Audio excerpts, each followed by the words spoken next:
Hello, welcome to Land Title Talk, where we encourage you to call in with your real estate related questions. I guess they can't call in. Where we encourage you to text in old habits. Text in your real estate related questions or comments at 904-501-4481. You can do that anytime. If you're listening to the show at 3 a.m., it doesn't matter. Text us a question. We will air it on our show the following week. So call us or text us anytime. We'd love to hear from you. You can also email us your questions or comments at Stephen, STEPHEN, at golandtitle.com. We might come up with an email, Julie, sometime just for the show, maybe landtitletalk at gmail, something. So something might be a little easier, but right now you need to send your questions to that email address. With me today, I have, as always, my dear brother, Rusty Collins, from the law office of J. Russell Collins, affectionately known as Rusty Law. He's also known as Mr. Law, as I just found out today. Pretty cool, man. Sometimes people don't understand, but it is funny, though. Rusty Law. I've had somebody say, well, it's amazing that your last name is Law. It just works out perfect, doesn't it? I say, well, no, it doesn't. That's not my last name. And then we also have Julie with us today, keeping us in line. Julie from Land Title. Appreciate you being here, Julie. So thank you very much. So, Rusty, what's going on in your world?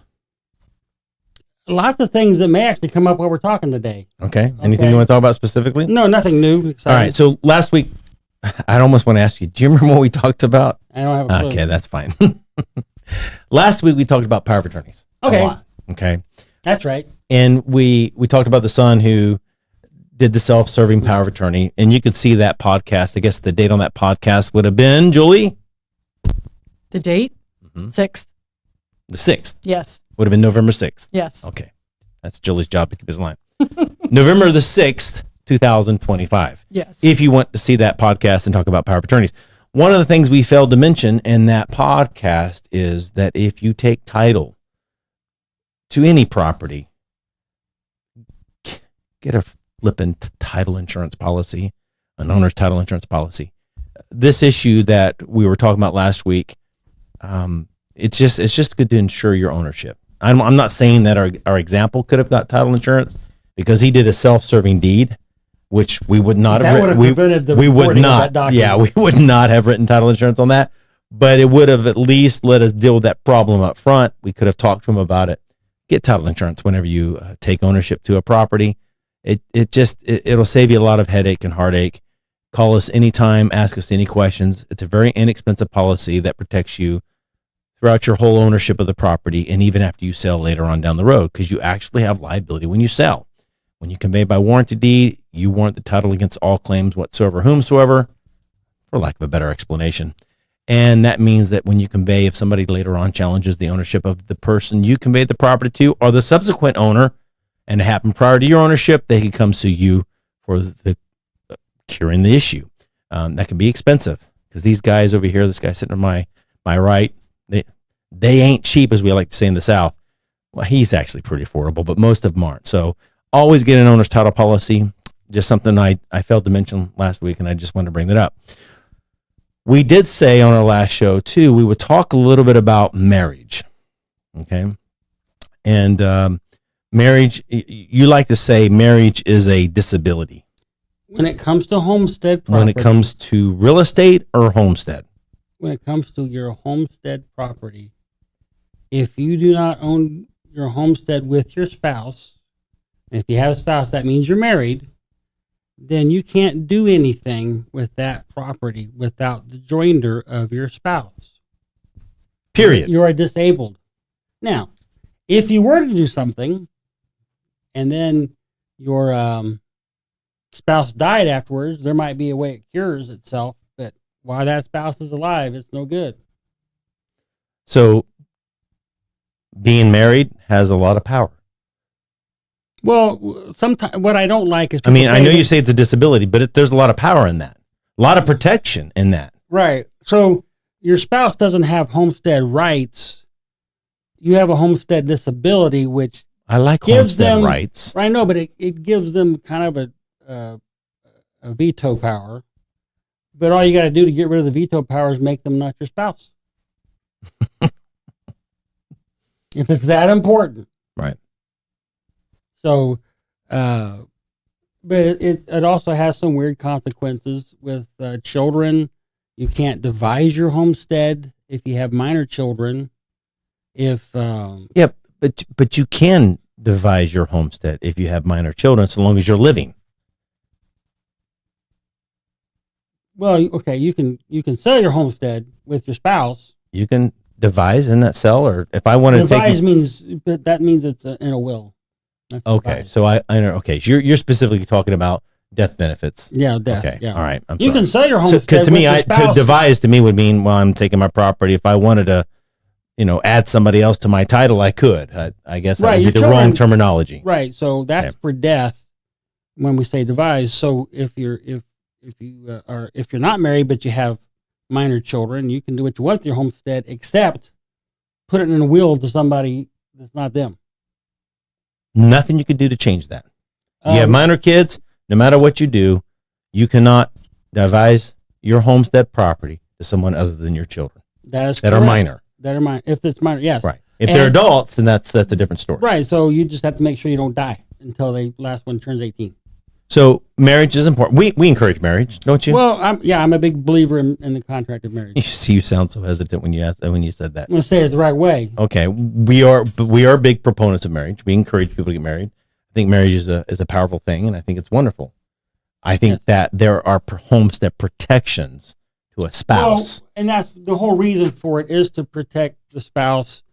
and I think that's great. Right. And those reasons are good. It's just there's some weird ways around it. It's like if you have a homestead in Florida and you live there, but your spouse has never been to Florida, you can't sell your homestead property or mortgage it without your spouse, even though she's never been there. Right? Doesn't matter. Okay. But if your spouse is living in a property in Florida that you own and you actually have a residence somewhere else, which is really where you live, you can sell it out from under the spouse, That's true which is because it's kinda not your weird. homestead. Right, it's not your homestead. Right. So it makes it kind of weird. But But it doesn't matter. I don't But- care if it's the spouse's homestead. I don't care if that's where they live. It's, I only care if it's that's who the your owner. homestead. That's right. So let's talk a little bit about other states. Marriage is not the same in every state. Would you agree? Entering a marriage may be close to that, but Because isn't there a thing called common law, like in New York and other okay. states? So, all right, in some places, you can enter the contract of marriage without the participation of the state. Okay. In Florida, before 1968, you could, if you were legal to get married, meaning you were single and you're of age and you weren't incompetent or crazy, you could enter the contract of marriage with another person who was otherwise qualified to get married to you without a justice of the peace, without a license, without a minister, as long as you entered the contract of marriage and then held yourself out to be a married couple. And you and I know a family that was started that way. Okay. You have to remind me. I forget. Betty and Bobby Lester. Oh, that's right. That's right. The only record of their marriage is in a Bible, and there wasn't a minister there. They were married under common law, but they entered the contract of marriage with each other, and they held themselves out to be married, and they were just as married as anybody else that gets married with a justice of the peace or a pastor or whoever. Okay. Okay. They had homes. They had the tenants buy the entirety on their real estate. So it was almost you go to somebody and say, "Hey, we're married." That almost would work. No, well, before 1968, you had to enter the contract. It wasn't like a default. Okay, but you 7 got years two bad people luck or love each other. And Okay, you got to get rid of her at the 6-year mark. It wouldn't be like happening automatic. well, you have but to enter the you, contract. But you get together with two people and say, "Hey, man, let's go down to Pastor Joe. Pastor, we want to get married." All right, you commit. Yeah. Hey, we shake hands, kiss. Right. Pastor says you're married. and he would record it somewhere. No, what if he didn't? It wouldn't matter. But still, you're married. You're married, and you go around and you say, "Hey, we're married. Where's the documentation? We don't have any." But That would you be entered good the enough. contract, and you hold yourself out to be, and then you're just as married as anybody else. So how would we do that today? Somebody that got married in 1958, and there's no documentation for that marriage.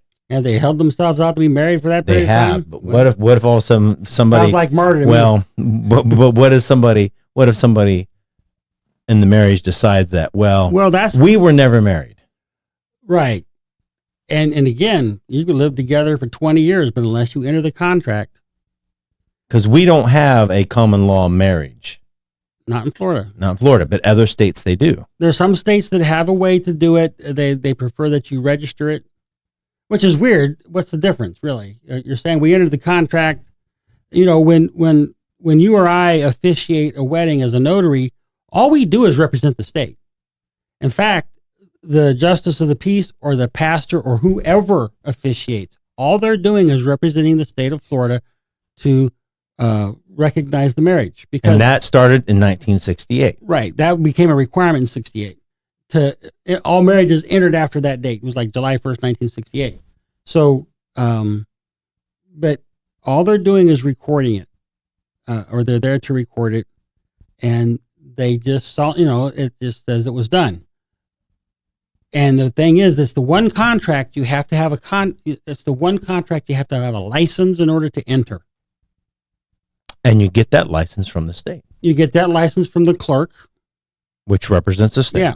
And you and I know of a case where man and woman are going to get married.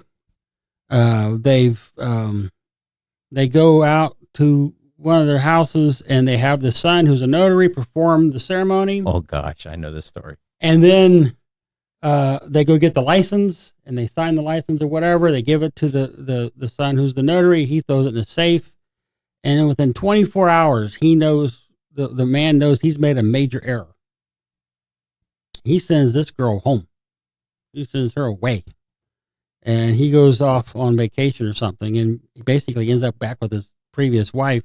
But she sues him for divorce because she wants whatever she can get. Half of the estate or whatever she wants. Wouldn't be a whole lot of marital I property understand. there. But She wants something. whatever she can get. And the judge in this case said that the people who testified were not credible. And which was very irritating for some certain reasons. But anyway, it came down to this. They didn't have a license. You can apply for the license, but it's only active at a certain time. Until the clerk issues the license, you cannot perform you cannot go under the contract. The contract. And so they did the ceremony first, and then got the license. Then they went to get the license. Right. That didn't work. Right. Now, prior to 1968 would have been fine. Wouldn't need the notary. Correct. Okay. Yeah. And so that's a big deal. Now, when it comes to other states, if you get married in another state and that marriage is a legal marriage, then because of the full faith and credit for contracts the states have between each other, it is recognized. Okay. So if somebody comes from a common law state, are you going to have to look this up? I'm going to have to look up what states have actually common law. Okay. I should probably warn you about what we're talking about, but it's no fun when I do that, Julie. I just like surprising. And here's what's really bothersome. I just say what states have, and Google said common law marriage. It's listening to you. Yeah, I know. Scary. Okay. But so if a state has a common law issue with marriage and they've been together for more than 7 years, they're deemed to be married. And what's interesting is Colorado, DNC, Iowa, Kansas, Montana, Rhode Island, South Carolina, Texas, and Utah. Really? Right. Lived together 7 years, you're deemed as married. No 7 years. What is it? It is, for the most part, you got to have the mutual intent to be married. Okay. Okay. That's the big thing. A mutual intent to be married, the cohabitation, and publicly presenting as spouses. This is my spouse. This is my girlfriend.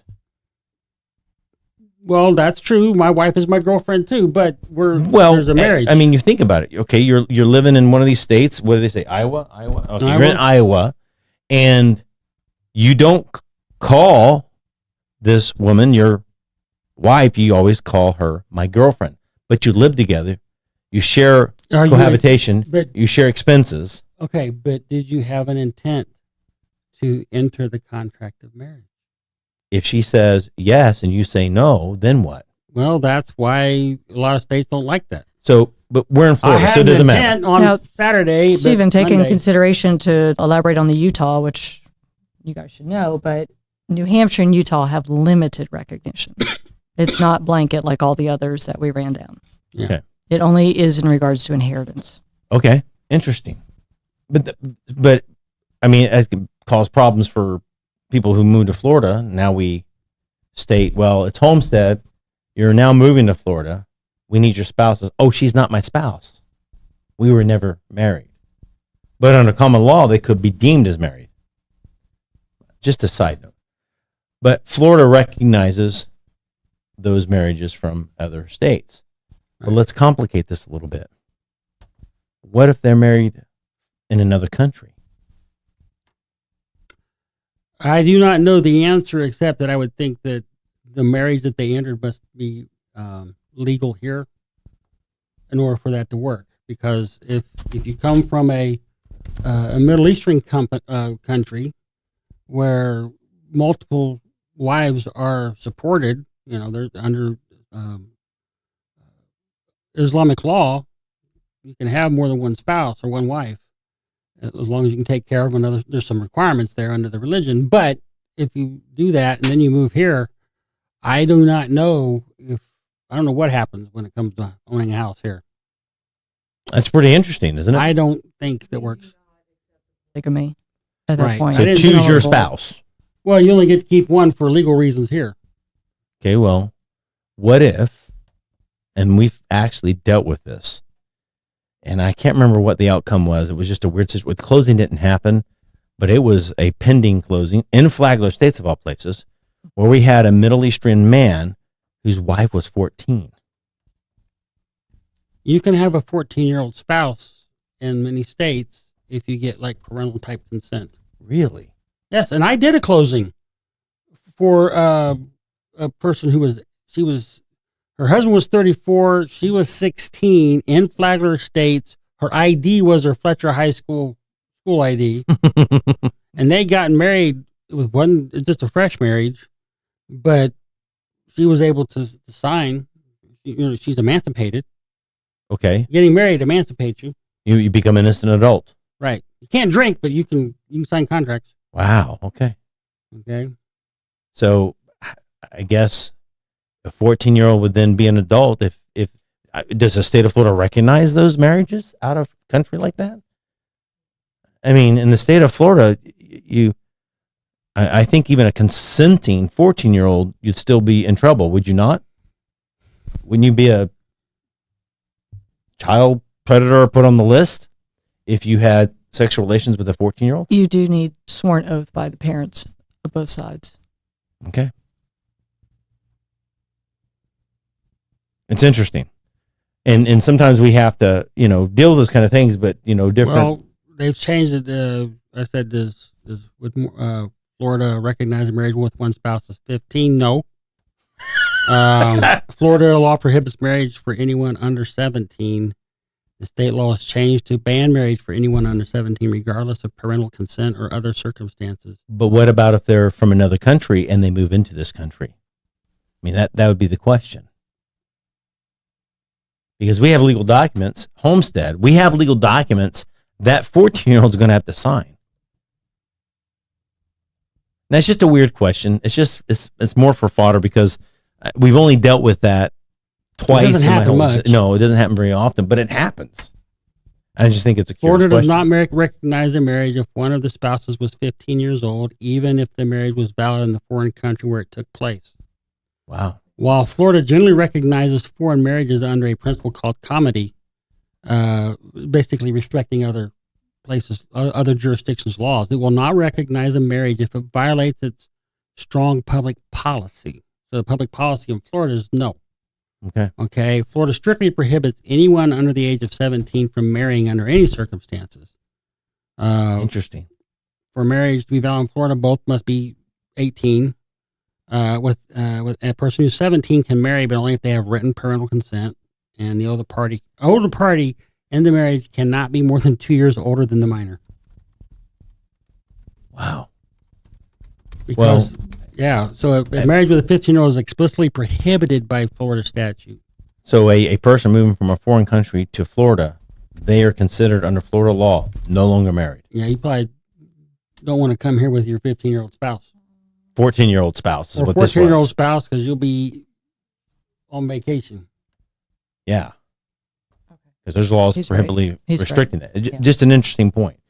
But Well, again, they don't make 14 and 15-year-olds like they used to. In pioneer times, that was normal. You could get married young. yeah, Because you're just going to not what we live have till you're now. 30 and die. So Last thing I want to hit on the homestead property, and we briefly talked about this last week too, but when it comes to estate planning, everybody's trying to prohibit having any kind of estate work or probate done. They want to do things to prohibit that. I agree. So Ladybird Deeds are great. Right. Well, okay, so my general policy or my general idea is, number one, the client's going to drive the ship on this. Okay, I'm not going to tell them they can't have something because they can. But I try to use the right tool for what we're trying to accomplish. Because unless they're giving it to me, I don't care what they do with it. Okay, as long as it's something that's not prohibited under law.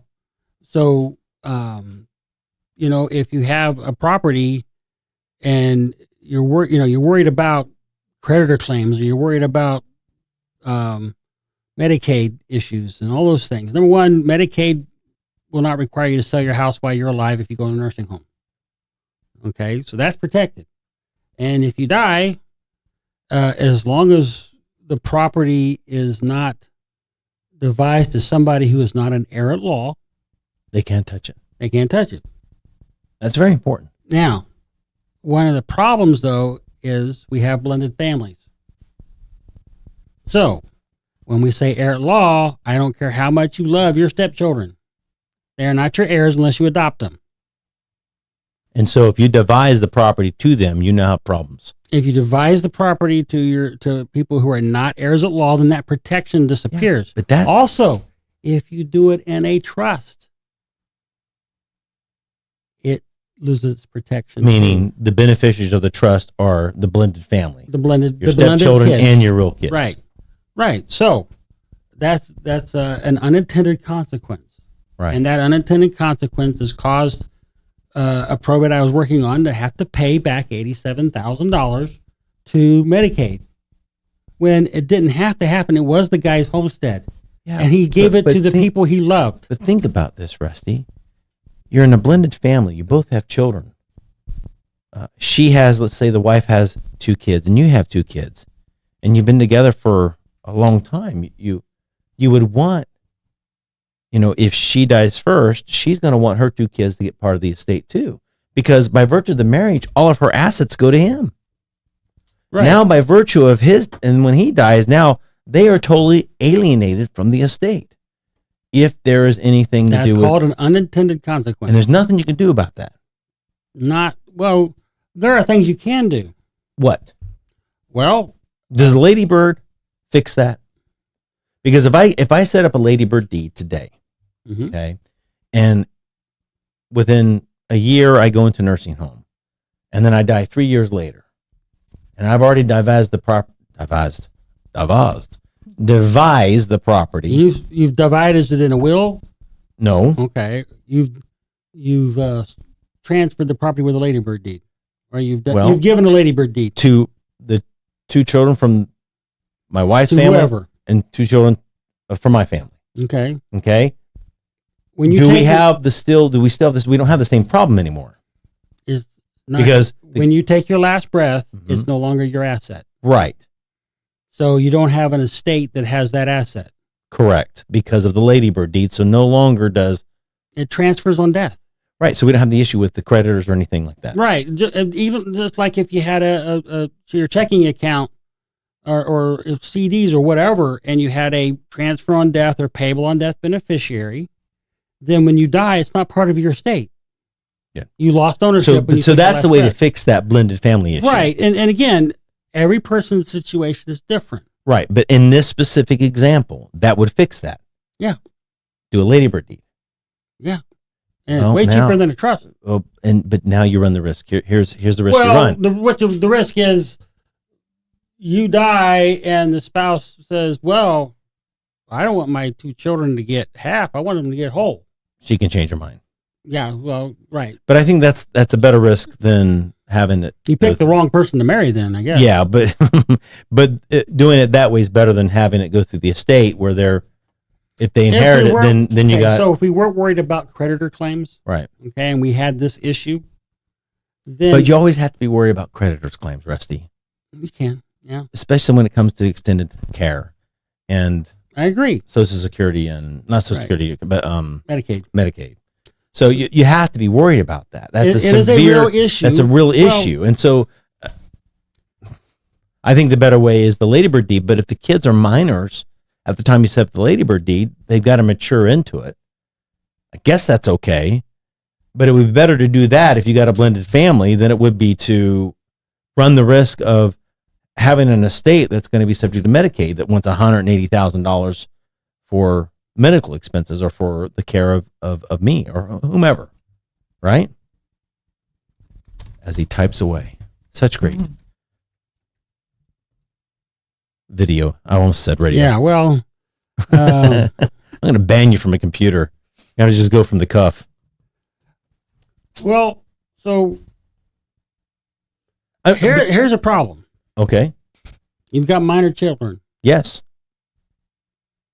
Is a Ladybird deed a completed gift? No, it's an advance directive.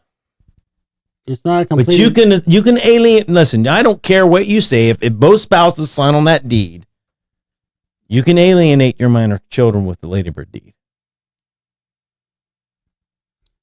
You cannot use the Ladybird deed to disinherit your spouse or your homestead or your minor children. But if they mature, well, if I'm not As alien, long as you how about don't, this? as long as you don't die till they turn 18, you're fine. Okay, well, but if I have all 4 of them on the deed anyhow, there's nobody being, well, I guess you are, because if only 2 kids are mine, I've given part of their estate to another 2 kids. There's your problem. Wow. So don't marry somebody that has kids. Your advice is so beautiful. But this is why you don't just go off and do these things on your own. Do what things? Get married? No, why Okay. you don't run off and just Do a deed. do a deed I get that. or go to an online whatever. I get that. Okay, But there's some risk you're going to have to take. Right. You get a blended family, you got to take care of both kids. right. And So usually, it is what it is. usually people are doing Ladybird deeds when they're older anyway. They don't have Nor- to. man, you'd be flipping surprised, dude. Well, but again, if we don't have that problem, and you're not doing a Ladybird deed on your homestead without your spouse, Right? Join your Okay. spouse in. and But you're not going to do a will having both of your kids. I guess but yes, you can. you can, but then you become subject to. I tell you how you get around this, Rusty. Don't get sick. No. Here's how you get around that. You each own the property as tenants in common. Don't get in debt. You're still homestead, Yeah. still protected. It just means that when wife dies, you have to do the order determining homestead, and her kids will get part of that, and you'll get part of that. I guess you as a spouse, if you're on title, it's automatic. But if you got You 50, can- you but can you're take 50-50, if you're tenants in common, You can take title as a married couple as tenants in common if you Right. specify it. and so her minor kids would get. If she had 2 minor kids, and her husband has 2 minor kids, she dies. They own it as tenants in common. They own 50% each. Her estate goes to her kids, and her husband gets a life estate for her 50%. Is that true? Yes, because spouse will gets life estate in the homestead if there's minors, Okay. and even if there's not minors. But if you have Right. children, right. So the two kids would get the property. I know that's problematic because of now you have to do guardianship. You want to do anything with the property, but that is a way to protect them. I think that would be something that I would make sure of. I wouldn't swear to that being a proper solution just yet. Sounds right, but I want to check it out. Think through it a little bit. Good. All right. Any more comments on that? Yeah, don't have minor children. Helps nothing. I know. By the way. Any other comments about the wonderful disability of marriage when it comes to homestead property? Homestead is a protected thing. The problem is that protection runs both ways. It's not there to protect you when you die. It's not there to protect you when you have minor children. It's there to protect you while you're living. And then we don't want the homestead to go away because we don't want the children to become wards of the state, meaning that the state's, supporting them when there's assets there that could do it otherwise. Right. So you just got to be careful. That's why you have to get counsel. But if somebody who's not taking it out of a book, who knows, a lawyer, who's a dirt lawyer like you. Well, I'm a dirt lawyer, but Right. I haven't thought of everything to think about when it comes to this stuff. I mean, you're human. I mean, Wow, you shocking. You're human. Okay. every once in a while I get some weird thing. And the sun that I rises thought in the of. east. Okay. Well, sometimes you get some weird set of But circumstances. so dealing with the adult children, because again, stepchildren are stepchildren, Right. and when everybody's adults, the Ladybird Deed can be very helpful in that case. Yes, because then you're not dealing with Right. the issue with Medicaid coming back or Right. creditors' claims, right. because of the inheritance problem. You're not disinheriting a minor child Right. on the homestead, Right. and you're not disinheriting your spouse either. Right. If you have a spouse. Okay. So that makes sense. All right. So any other questions or comments about that? No, I don't have any questions. I know you didn't have questions. Any more comments No. about that? That's good. I was the one with the questions. Okay.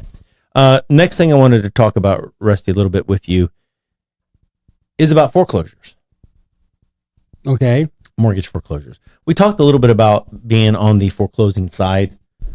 We talked about your rights as a individual, how to redeem and all that kind of good stuff. But one of the things you used to do when you became a lawyer in what year? 2008. 2008. Just perfectly in time for the market to crash. Right. Yes. What was the one thing you did a lot of back in those days? I was always in court on foreclosure defense. Okay.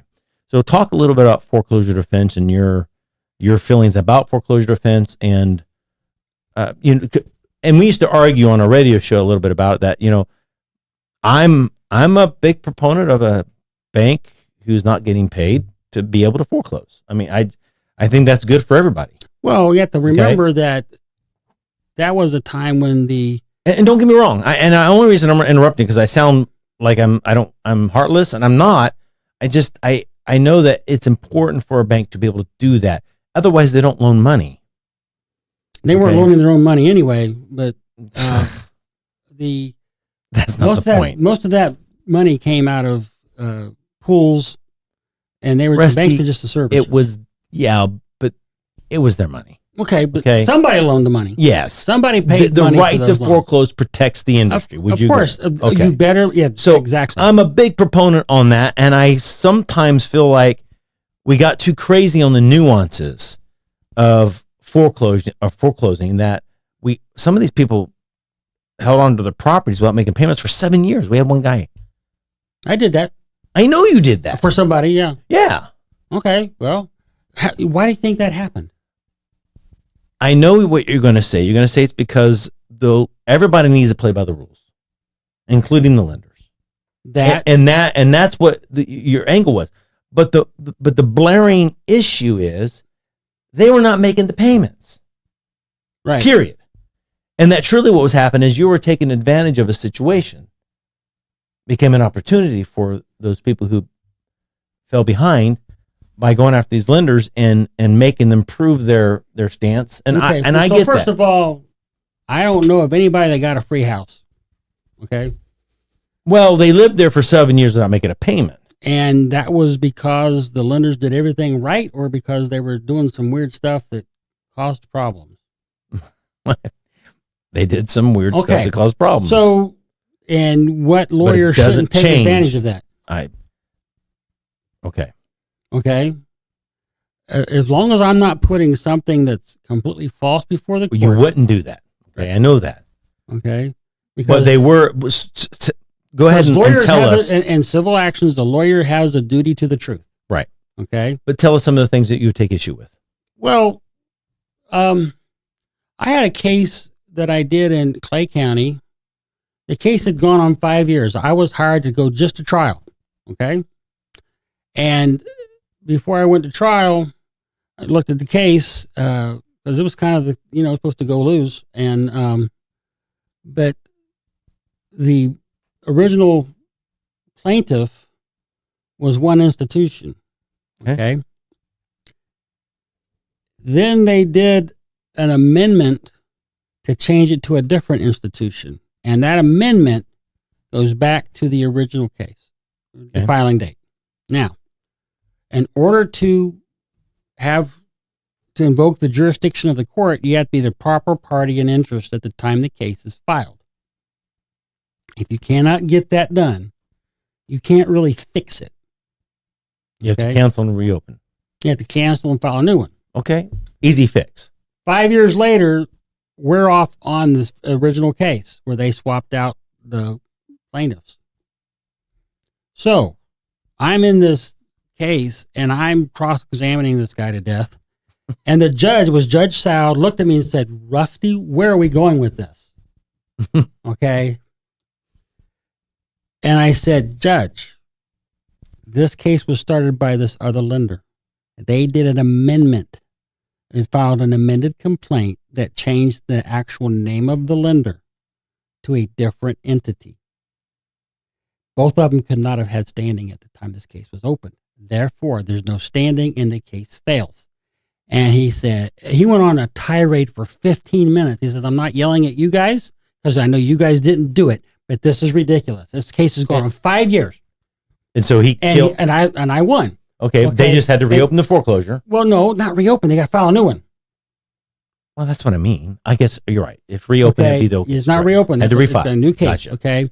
Now, here's what we want. All we really wanted was you can have the property. We're not living there. It was investment property.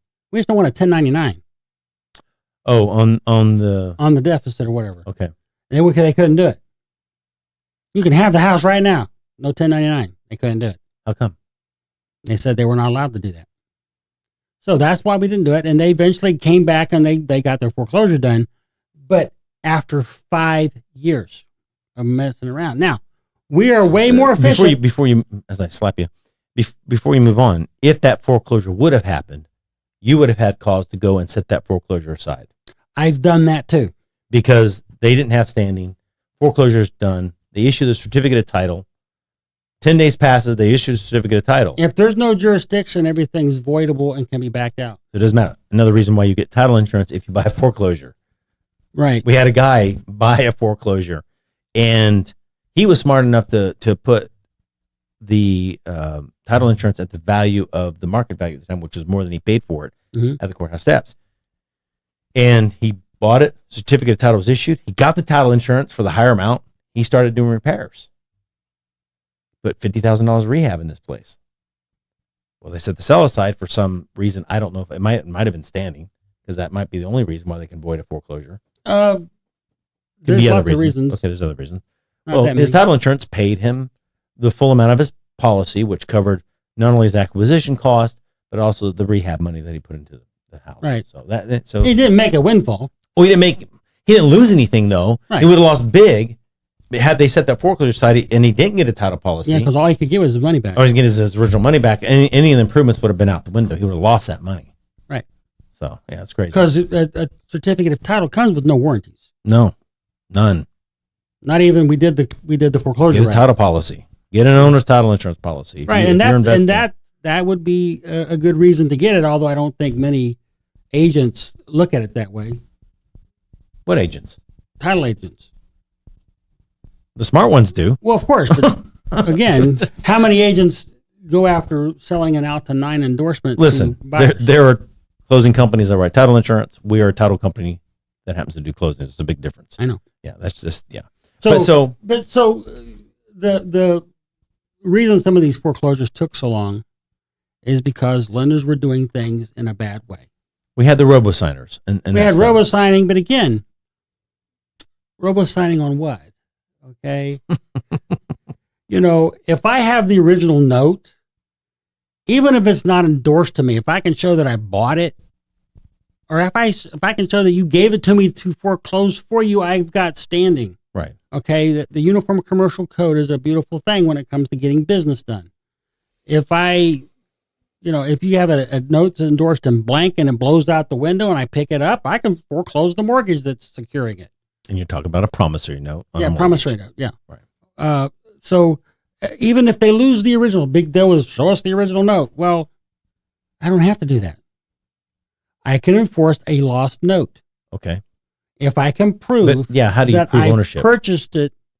I purchased ownership from a party who was entitled to enforce it when it was lost. So I can prove that probably because I'm sure there's a record somewhere. Right. What about electronic notes? There's a record somewhere. I don't know how you don't duplicate the record, but I'm just saying we as a society using the Uniform Commercial Code, the benefits of having those laws already set in place that we just adopt, we can make business go. Now, when the lenders were doing wacky stuff, or the servicers especially, and transferring things around, or they got really bad records, or you've got somebody that comes to trial who's not used to testifying and doesn't know what their own documents say as far as their records. They can't explain anything. I won a case, the first mortgage foreclosure case I ever won was with Judge Hedstrom, senior judge. It was a $2 million mortgage. Okay. People hadn't paid for several years. How many years? Several. Okay. Okay. As long as you didn't say 7, yeah. No, it was a bunch of years. Okay. And the person that testified did not understand the papers he was testifying about. The judge turned to that person and said, "You're not qualified to testify about anything." And at that point, I won. My client was laughing so hard he ran out of the courtroom. Yeah. To not make Get in a trouble. scene. Okay, because it was so funny to him because we came there to lose. Okay. Right. Or in a case with a reverse mortgage where the person testified that the loan went into default because the person died. And I cross-examined this person and said that, can you said this, right? This was your testimony. Yes. Can you show me in this mortgage a note where he promised not to die? and they were, yes, but that, but they were transferring the loans in ways they shouldn't have been. So that's why we won, because they didn't have standing. And that one actually got published. And I've won that same mortgage trial twice. Did they ever foreclose? I don't know. I've lost track. But the point is I won it twice. So if somebody's in the middle of a foreclosure, and I do feel for these people because it's normally something's gone bad in their life and they fall behind. What were we doing a lot of during that period of time? What, short sales? Short sales. Yeah. Okay. So, but I want to talk about now. Okay. Well, the short sales though, what that did is that allowed us to have time to work some things out. Right. I had one really, really good success story where the people had like 5 different houses, because they bought them in the rush before the crash. And I basically said, okay, we don't want to file bankruptcy. So which house do you want to live in? Okay. You need to go move into that house and we will sell them one by one on short sales. And then when we're all done, you'll be caught up. And it actually worked. We actually got to the last closing where he got the problem solved. So let's talk about now. We have homeowners who are just falling behind for whatever reason, sickness, job loss, and it takes about 8 months for a foreclosure right now. Would you agree? It could. Depends on what you do. That's what I'm seeing right now. The judges are pushing the cases. Getting them done. Yes. And a foreclosure case is something that they don't call it fast track, but it has a shorter track than a personal injury case or something else. What could somebody do? They know they're in trouble. They need time. And some of these people just need time. To do what? Well, they're going to try to save the home, right? But ultimately, in the end, maybe just list the home and have it sold. But they need time. What could you do to help them in delaying that foreclosure. I do know this. When you get served a foreclosure, they have a complaint. It's very important for you to answer that complaint. You got Agreed? 20 days. After 20 days, if you have not responded, they can get a default against you, which means you've admitted all the well-pled allegations. Even if you admit to all the well-pled allegations, even if you admit to them all, isn't it better to respond to that complaint than it is to ignore it? Okay, so here's some of the concerns. One, if your goal is to Give you time. recover, Well, give you time for what? Time to live there recover for free or to sell. and move, or time. time to recover. Okay, so And if a I'm lot of times people recovering- just want to sell. Not all our homes in this marketplace are upside down. right, They might be tight on the margins, right. might be closed, they might be a little bit upside down. So if I put up a defense, what's going to happen to the costs on this foreclosure case? It's going to go up because their attorney is going to have to fight. Right. So if they charge a standard $4,500 fee, Which they don't. They charge more than that. well, it probably starts around there. Okay. Okay. And there is no defense put up and it gets to judgment. Well, I go to the summary judgment hearing. If the case is less than $100,000, I can say, Judge, we're not disputing this case, but we'd like to keep this to the 3% no-look attorney fee. Okay, I've done that. I've seen you do that in And court. it's really fun. It is fun. And the Because judges it in just this ticks off- county, it ticks off the other side. well, but the judges in this county don't seem to hesitate when you ask that. I've never seen them hesitate when you've asked that. right. And so and that's when you do not put up a defense. Okay. Now you could do a defense of just answering the complaint and saying, yeah, we admit this stuff or whatever. But But doesn't that help? Because if you're defaulted, then isn't that a faster track to foreclosure or a faster track to the sale it is date? if it's a local attorney doing the foreclosure because they're going to push it. When you have a law firm that does, But do you think it these helps? groups of cases, Does it help they're to gonna run it have together. representation? I think from it does, but it's not just a defense. Maybe But that's what- added expense. So maybe defending is the right thing to do. Maybe it's not. The question is, what is your situation? Okay. Maybe if maybe if you need time to sell it, you do a Chapter 13 bankruptcy and start making payments because you do have cash flow. You can't make up the back payments, but you can make the current payments. So you start making payments, and then if you sell it, you just dismiss the case because Okay. on a Chapter 13 So bankruptcy, how much time would that give a person if they file Chapter 13? Because you have Chapter 7, you have Okay. Chapter 13. I mean, there's So all kinds of, A Chapter 7 is liquidation, so it's not going to do you a whole lot of if good. it's your homestead property. Right, so your homestead is exempt anyway, so it'll stop them, but they're going to get it fixed fast. How long do you think it'll take them to fix that? They'll be filing a motion to Lift the stay. lift the stay. And that happens pretty. Well, yeah, because it's not part of the bankruptcy estate. But if you file Chapter 13, then you're then you- making payments, okay? you And come up with a payment plan the that can payment work. plan is whatever's due if we were current, plus either 1/36 or 1/60th of what it takes to get caught up. So if you take it out to 5 years, you're making the payment, but you're also doing all your other debts at the same time. And there's a way they do the calculations. So you have your secured debts and unsecured debts. So if you got a lot of credit cards, depending on what your income's like, you may or may not be paying those. but if you put the house up for sale during this time and you actually sell it, then you just cancel the You just- bankruptcy and everything. You can dismiss it. Dismiss the bankruptcy, Right. dismiss the. Now the money you've paid is not coming back, but That's fine. It you get a stopped the payoff, foreclosure. right? But you pay off. You have whatever payments you've made, but it's giving you the time. That might be a good way to do that. But again, how long is it going to take to get the foreclosure? Can you get a bankruptcy and make the payments? Okay, because you can get bounced out of a bankruptcy for not making your payments. Okay. But So- they're going to work. They're going to work through that with you and help you come That's up with a payment that's plan. why you get counsel. You don't just run and jump and do without. You need to talk to somebody who's not about selling you a product, but unless the product is their advice to decide what. So what does it do. cost somebody if they get served foreclosure papers? They have 20 days to answer.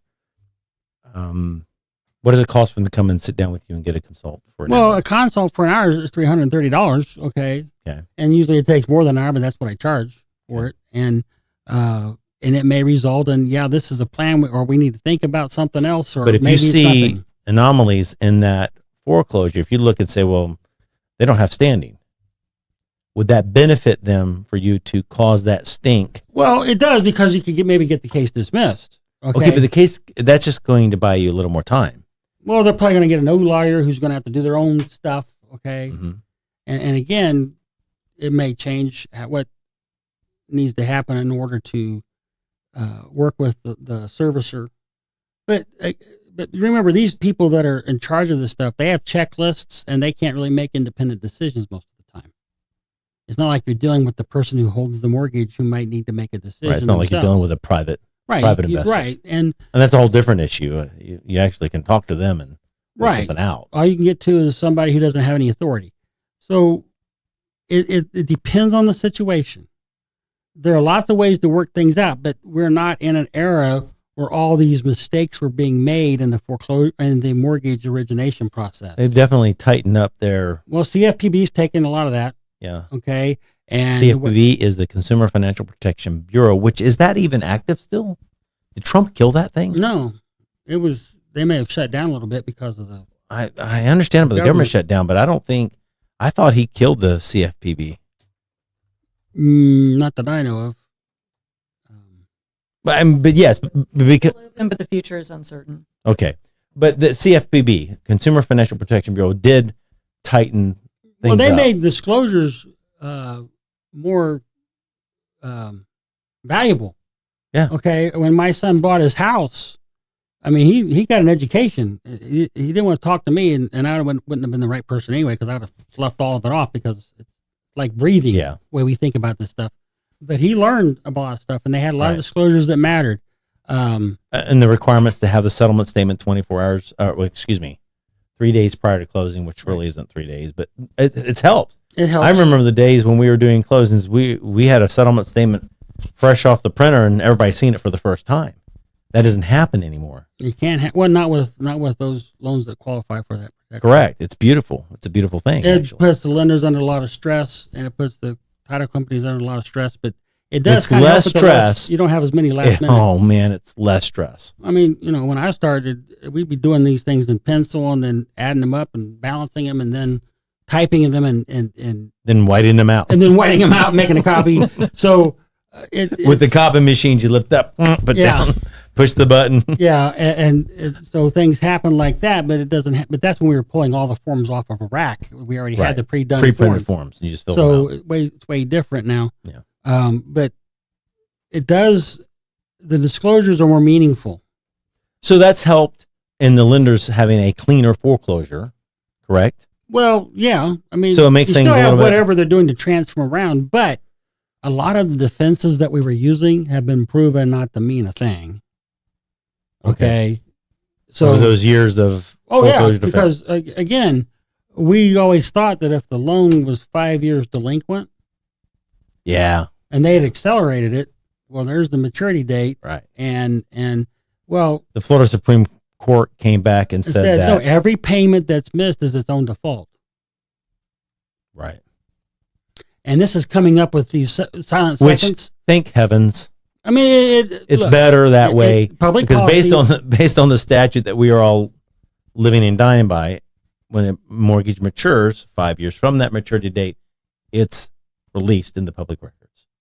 unless, so- you, and we unless live- you get a mortgage that doesn't have a maturity date, Then it's 20 years. 20 years from its recording. yeah. Right.